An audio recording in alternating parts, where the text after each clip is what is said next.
Katie, firstly, talk us through the game last week. What worked for you?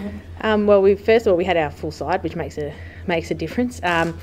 So we tried a few different things in defence that we have been working on, and that paid off, got us plenty of ball. And we're also patient in attack, which we had to be because we know that Sunbury defence is really, really strong. So we work the ball a lot just to look after it virtually.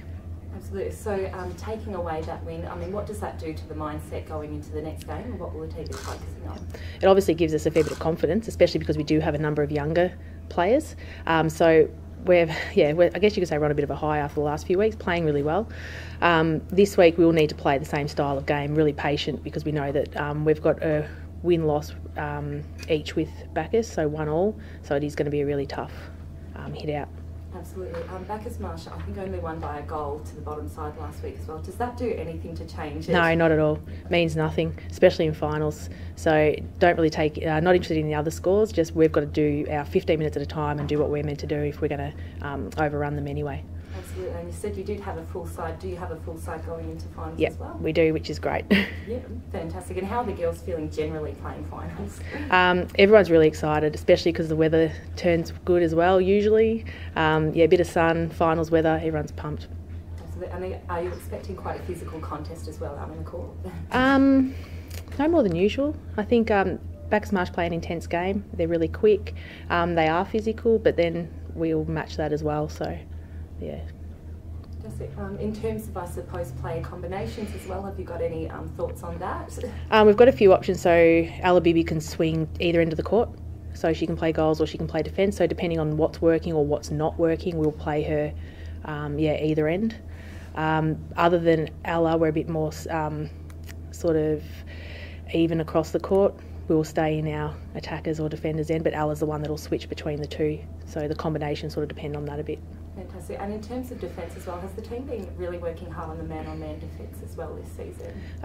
We've added in a box, we've added in a few other things just to try and see what we can do, and also to keep our younger players and us older players learning as well. So we want to keep learning and improving our own game. So it's sort of just adding those things to throw something different to a team.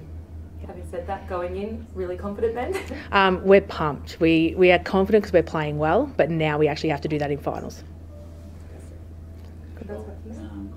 Obviously, you mentioned a few youngsters in the team. How does it sort of shape up in terms of finals experience? Is there a little bit in there? I mean, obviously it helps to have a few older heads going to a final too. I mean, how's the mix there? Our younger ones, there's 4 of them that are playing their first season in A grade. Yeah. So it'll be their first lot of A grade finals in the BFL.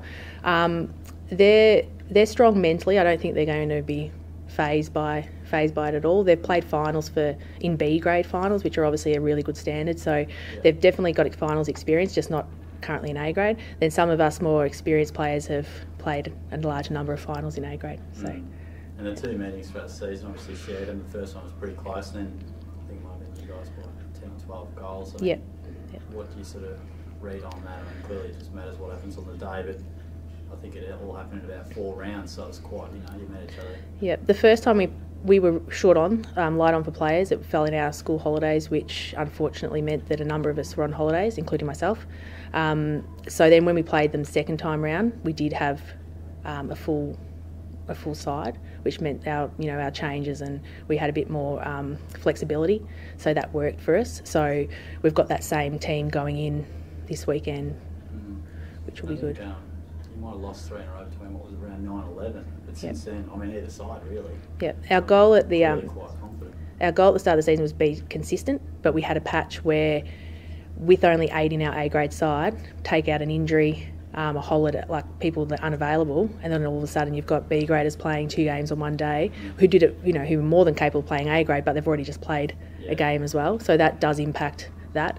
For probably the last 4 or 5 weeks, we've actually had our full side, and you can see that we are sort of hitting our straps at the right end of the season. That's when you want to be hitting them. Exactly right. Katie, seeing as Bacchus Marsh isn't here, I'll just ask, what are do you think are some of Bacchus Marsh's strengths that you're going to have to really play up against? Yep, they've got a patient mid-court and centre court, so they will take their time to get into their goalers. So we obviously need to try and make sure that we man up on that and sort of force them into some decision-making errors. Their goalers, they have had hiding goals as well, but so do we in defence. In their defensive end, they tend to attack the ball really strong. So we'll have to make sure we nail our passes if we're going to be able to get around them.